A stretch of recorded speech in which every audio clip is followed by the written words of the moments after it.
Bonjour les amis, je vais vous parler ce jour de deux hommes de ma génération. Ils sont un peu plus jeunes, ils me doivent le respect. Ils ont 70 ans. Alors ils s'appellent Joseph Martin et Hervé Breuil. Alors à 70 ans, ils pourraient jouer à la pétanque tous les jours, ils pourraient jouer aux cartes, ils pourraient regarder la télévision Pénardos, faire leur jardin, voyager, s'occuper de leurs enfants, s'occuper de leurs petits-enfants, avoir moult activités de retraités. Et au lieu de ça, ils ont choisi de faire de la politique. Et en plus de faire de la politique, mais en plus de se présenter, et en plus de se présenter dans un parti qui n'est pas le plus facile. Parce que la facilité, très franchement, ils se présenteraient pour être députés à gauche dans le nouveau Front Populaire, ils se présenteraient chez Macron, ils auraient aucun problème dans le quotidien, aucun problème pour animer une assemblée générale, une réunion publique, aucun problème pour distribuer des tracts sur le marché.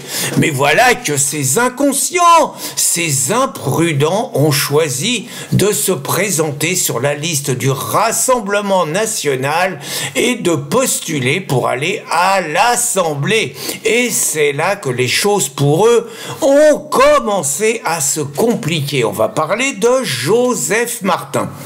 Alors Joseph Martin, il postulait dans le Morbihan et il avait déjà été candidat en 2022 sans qu'il y ait le moindre problème. Il n'avait pas fait un mauvais score d'ailleurs par rapport au Rassemblement national en Bretagne, hein, c'était en 2022. Et puis il se préparait à postuler de nouveau, tout il était prêt. Et puis voilà que le ciel lui est tombé sur la tête.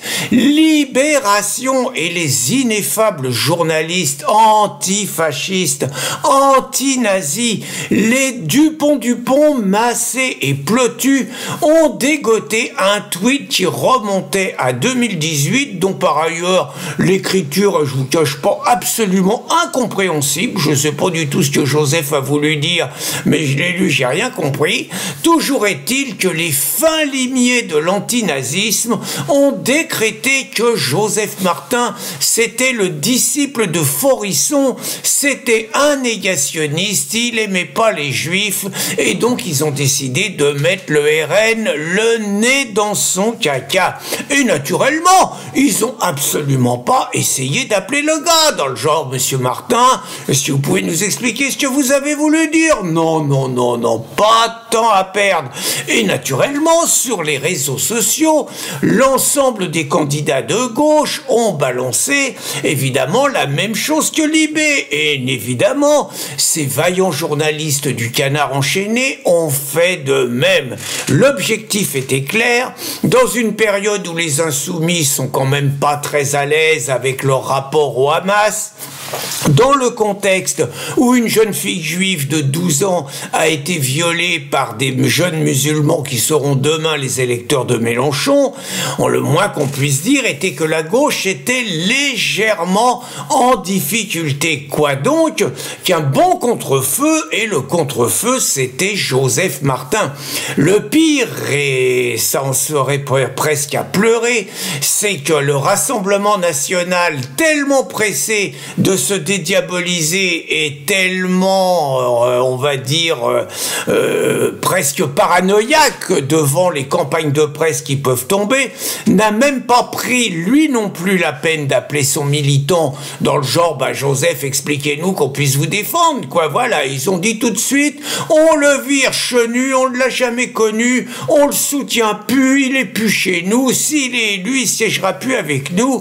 Tellement écœurant que le Joseph a décidé de retirer sa candidature. D'après ce que je crois savoir, il va y avoir une commission de contrôle du Rassemblement national qui va examiner cet après-midi. Donc le fait, en sachant qu'on est dans une période où même Libération commence un peu à mettre la pédale douce, où des gens comme Tristan Mendès France, qui font pas partie des meilleurs amis du RN, commencent à dire que tout ça, ça a été une connerie et une faute journalistique.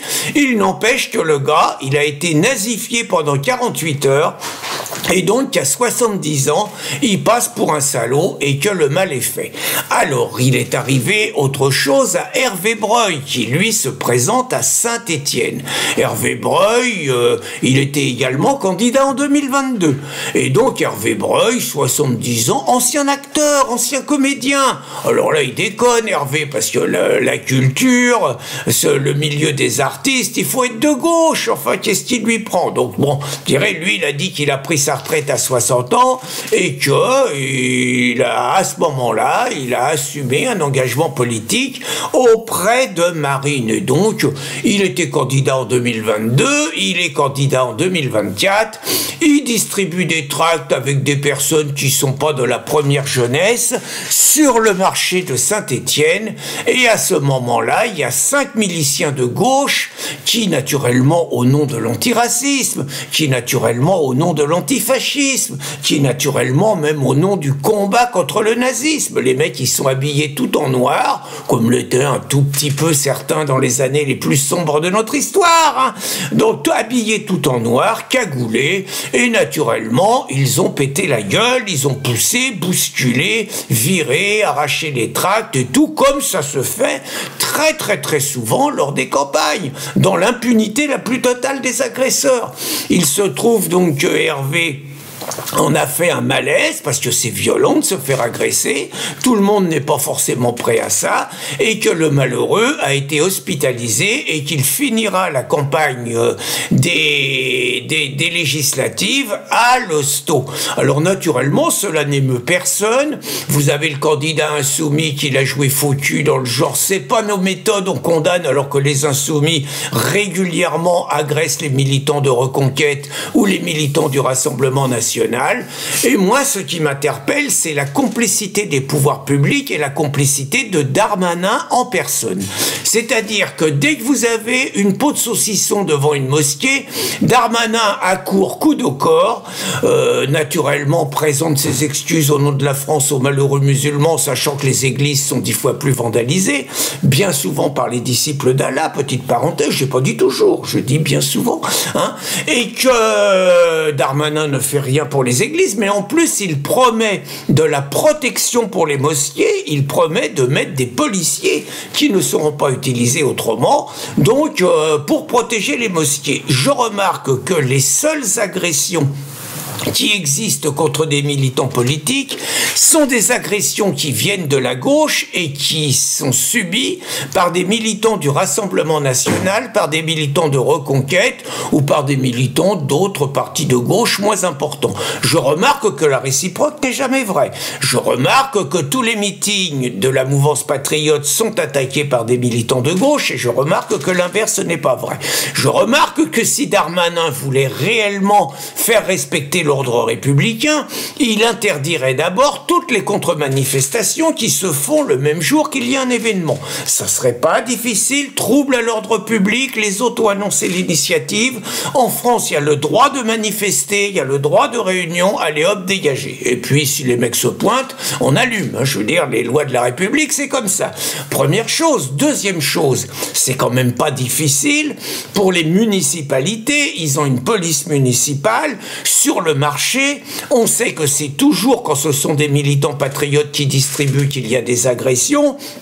Ça serait pas difficile de mettre 1 ou 2 policiers municipaux le temps de la distribution pendant 1 heure ou 2, voire des policiers nationaux. Je veux dire, on se débrouille entre la mairie, la gendarmerie, le commissariat, pour protéger les gars et leur éviter de se faire massacrer quand même. Ça serait le minimum. La police de Darmanin n'est jamais là. Darmanin ne fait rien. Les maires, qui la plupart du temps sont des maires de gauche ou des maires LR, ne font rien.